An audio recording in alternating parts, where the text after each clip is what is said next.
नमस्कार. अनंत संवादमध्ये आपल्या सर्वांचे स्वागत. प्रतिष्ठेचा संवाद. या आठवड्यातील काही ठळक घडामोडी. पुणे महानगरपालिका निवडणुकीपूर्वी राष्ट्रवादी काँग्रेसचा जाहीरनामा. राज्यातील महानगरपालिका निवडणुकांसाठी उमेदवारी अर्ज सुरू. राज्यात काही ठिकाणी थंडीचा कडाका कायम. कराडमध्ये कायदा व सुव्यवस्था मजबूत करण्यासाठी 125 कोटींची तरतूद.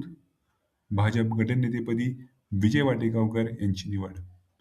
करिअर अपडेट्समध्ये आपण पाहणार आहोत UPSC NDA साठी नोंदणी सुरू. नीट UG अभ्यासक्रम जाहीर. CET 2026 साठी नोंदणी सुरू. अधिक माहितीसाठी करिअर अपडेट्सला नक्की भेट द्या. ब्लॉगरला व्हिजिट करा, लाईक करा, शेअर करा. MSCET मध्ये आपण भाग 2 पाहणार आहोत. प्रेरणादायी मुलाखत भाग 2 श्री मेघराज रणनवरे यांची आणि सुंदरशी थंडीवरती कविता. तर नक्की वाचा, लाईक करा. धन्यवाद.